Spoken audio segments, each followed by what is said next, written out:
Hey everybody, HomeSliceHenry here, and in today's video, we're going to be taking a look at a brand new charge move in the world of Pokemon Go, BLEAKWIND Storm on Therian Tornadus. Therian Tornadus has returned to raids, and with it, it does get access to the new legacy move of BLEAKWIND Storm.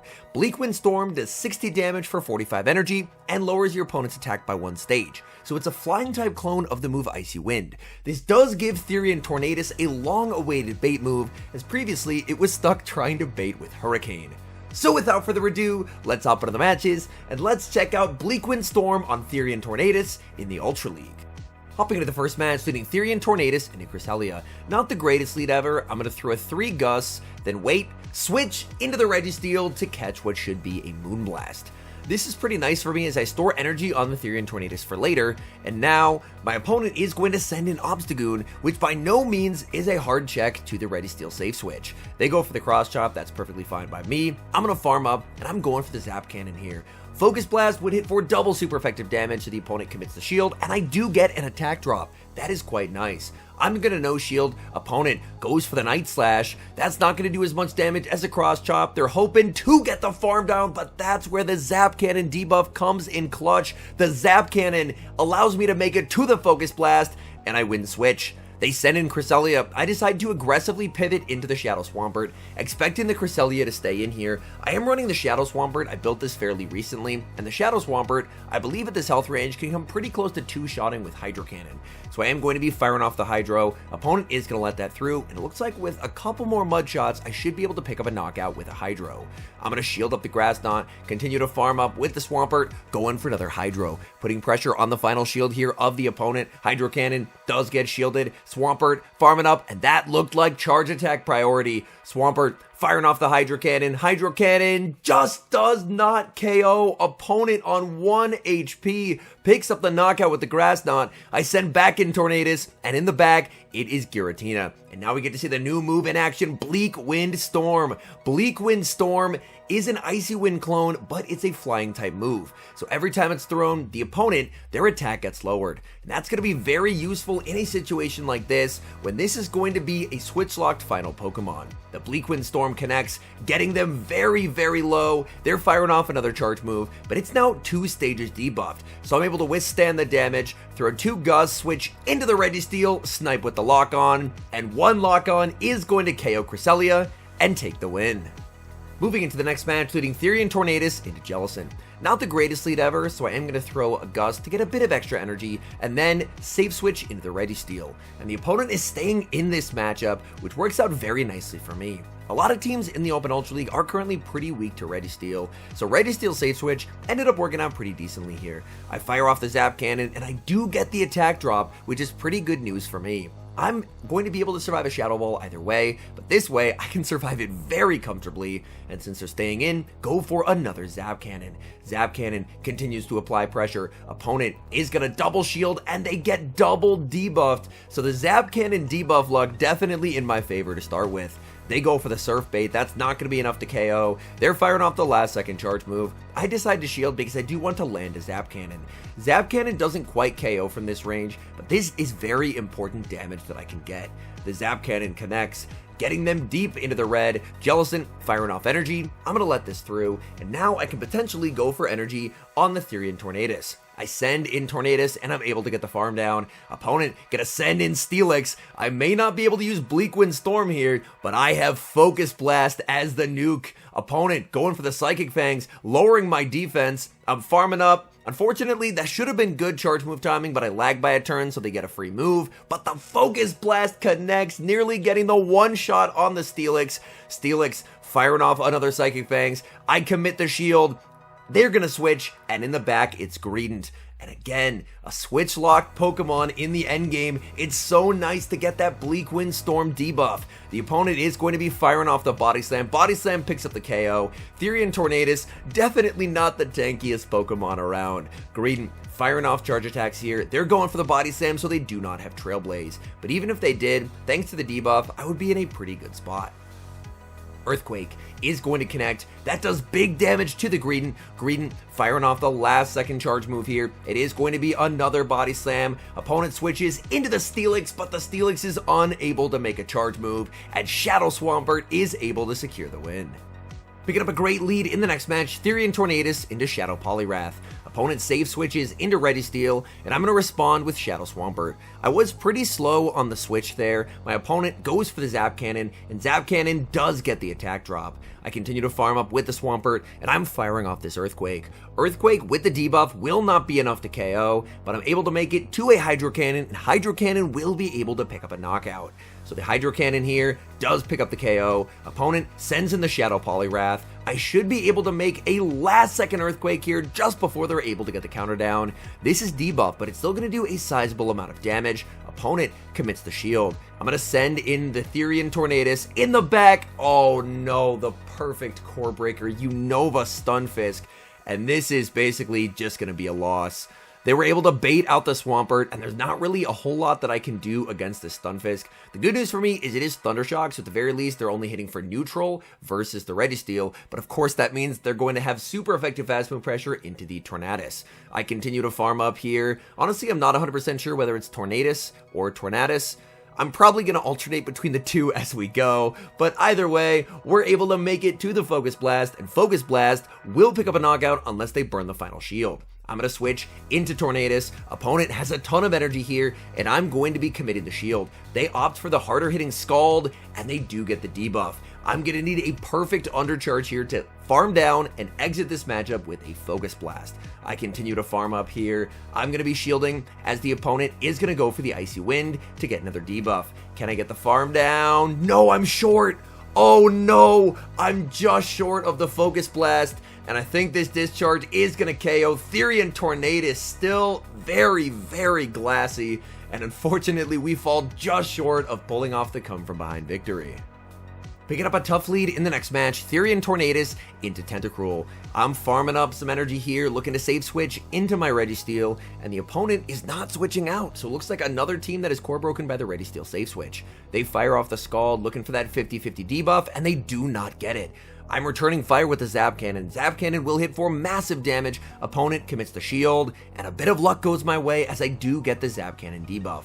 They're firing off another Scald. I'm going to let this through. Opponent glance the Scald. They do not get the debuff. They're now going to send in their own Registeel, and I'm firing off this Focus Blast. The switch clocks are very misaligned here, so I'm going to farm up until just before my move, switch back into the Therian Tornadus, and I'm able to catch what should be the Focus Blast, although that still does half of my HP. This Pokemon cannot take a hit whatsoever, so they know they can just pick up a KO with a Focus Blast now, so that's exactly what they're going to do. Go for a Focus Blast, I commit the shield. I was hoping to gust it into a range where BLEAKWIND Storm would KO, but I was a little worried that if I went for the BLEAKWIND, it wouldn't KO and they could make it to another move, so I opt to go for the Focus Blast. Focus Blast, massive overkill there, but I wanted to make sure that I could get Registeel off the field. Back in comes the Tentacruel. I'm able to make it to the BLEAKWIND Storm. This will deal some solid chip damage, get that guaranteed debuff, and I'm pretty close to a move on my Registeel, so I'm able to switch back in and fire off the Zap Cannon. The Zap Cannon connects, picking up the knockout in the back. It's a shiny Guzzlord. That's got to be one of the best shinies in the game, and they're firing off energy. I decide to let this through in case they go for the Claw. They go for the Crunch, and the Crunch does not KO. If they were running Brutal Swing, that would have KO'd, and I probably would have been in some trouble here. But I'm able to hang on 1 HP, make it to the Focus Blast, and now I can send in the Shadow Swampert.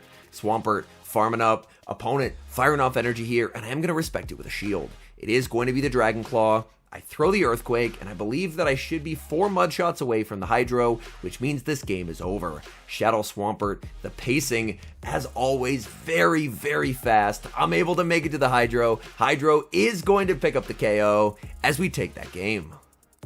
Picking up a positive lead in the next match, Therian Tornadus into Shadow Poliwrath. Opponent is going to save switch into Shadow Drapion, and here what I should do after doing those gusts is send in the Registeel. I can put it in a range where one move from the Registeel will knock out, because this is almost assuredly going to be Poliwrath double Dark Poison, so saving the Swampert for the final Dark Poison should put me in a pretty good spot, but the opponent doesn't make a play for switch advantage. Instead, they're going to let that through and go for big energy on the Shadow Poliwrath, but Shadow Poliwrath is not going to appreciate Shadow Earthquake. This will do quite a lot of damage, the opponent is going to give up a shield, and I send back in Therian Tornadus, and I'm going to be shielding up as the opponent fires off the Icy Wind. Icy Wind, of course, does come with that guaranteed debuff, but you know what? I can fire off the BLEAKWIND Storm, which is the flying type Icy Wind. That does quite a lot of damage. In the back, it's going to be the Skuntank. I'm farming up energy here, just trying to get it into a range where a single move will KO. At this point, I should just switch into the Registeel, but I make a bit of a misplay. I stay in for too long. I was hoping to bank back-to-back moves, but I realized that with the debuff, that's not going to happen. But I should be able to outpace here. I should be able to throw 3 lock-ons and then make it to the Focus Blast. I farm up, I try and go for the move, but I accidentally overfarm and play to a charge attack priority. I don't know if that was just operator error or the game slightly stuttering, but I try and go for the undercharge. Unfortunately, not enough of an undercharge. My gameplay is all over the place today, but the Registeel able to hang on. That's not the first time in these sets. It's lived on 1 HP and made a move, and I have the BLEAKWIND Storm banked on Therian Tornadus. Therian Tornadus picks up the knockout onto Poliwrath, and we take that game. Picking up a Nightmare lead in the next match, Therian Tornadus into Shadow Alolan Sandslash. I'm going to save switch into the Registeel, opponent staying in this matchup, and they're firing off their Drill Run. I'm going to respect it with a shield, and I'm going to go for a bit of a risky play here. Typically, you can go straight Focus Blast if you're running like a very high rank Regi, but unfortunately, mine is a raid rank. I go for the Zap Cannon, and I don't get the debuff, and that is really not great for me. As since this is the Shadow, I believe since I didn't get the debuff, the Shadow Claws will add up enough where they can win the 2s. I fire off the Zap Cannon. The Zap Cannon debuff does apply, but I've already taken a lot of damage from these Shadow Claws, and my opponent should be able to make it to 2 more Drill Runs before I get there. The Drill Run is going to connect, and I get outpaced by 1 singular turn. I'm going to send in the Shadow Swampert here and just look to farm up on energy. I continue to farm up. Opponent sends in Tentacruel. Wait, this is super winnable. I'm farming up and I'm going for the Earthquake. In my head, they're at 7 poison jabs, but they're only at 6. So instead of just farming down, I switch thinking they're at a move. And that is going to cost me this game, as you're going to see. I take so much damage from that Scald. They're going to send in a Shadow Alolan Muck. So they were so weak to a Swampert with energy. If I farm down there with the Swampert, my opponent doesn't have a win con, whereas now they do have a win con. They can land the Dark Pulse, and as long as they switch in the middle of a Mud Shot and snipe with the move on the Sandslash, I can't win. So the Dark Pulse is going to connect. I see the switch, I try and click on it, but they switch in the middle of the Mud Shot. The Ice Punch picks up the KO, and the miscount there in the mid game, unfortunately, means this is a loss. Hopping into the final match, leading Therian Tornadus into Skeledirge. Farming up energy here. Opponent continues to farm as well. These gusts are adding up. I'm going to go for the BLEAKWIND Storm. They're at 100 energy here. They have to throw, so I may as well catch onto the Registeel, as Registeel will tank either move better than the Therian Tornadus. My opponent did end up going for the Disarming Voice in the first one, so that did absolutely nothing. They're now going to fire off the Shadow Ball. I continue to farm up with the Registeel. Registeel barely able to outpace there and make it to the Zap Cannon. The Zap Cannon is going to pick up a shield from the opponent and get a debuff. Opponent now going to switch out and send in Wall Rain. I'm farming up and I'm going for the Zap Cannon. I'm expecting my opponent will go for the Earthquake right before I make the move. A catch onto Tornadus could be kind of nice, but they end up throwing as soon as they get there. So you know what? I'm perfectly okay with that. I'm just going to let the Registeel go, and I should be able to go for a 1-shield Mudshot farm down with the Shadow Swampert. My opponent goes to the Icicle Spear. Icicle Spear doesn't do a lot, but Shadow Swampert definitely not on the bulky side of things, so I will get the full farm down, and I just have a truly massive amount of energy in the back. Of all things, it's a Hisuian Avalugg, so gotta love the spice from the opponent. The Hydro does absolutely massive damage. Back in comes the Skeledirge. Skeledirge going for a Disarming Voice, and here I would love to get a Gust farm down, but as you're going to see, Therian Tornadus is so glassy. I'm the one who's getting farmed down. I'm forced to go for the BLEAKWIND Storm. That will pick up the KO. Avalugg gets the farm down, but I have energy loaded on the Swampert, so I will be able to take this game. But man, that endgame got a lot closer than it probably should have. All in all, BLEAKWIND Storm is a nice addition to the move pool for Therian Tornadus.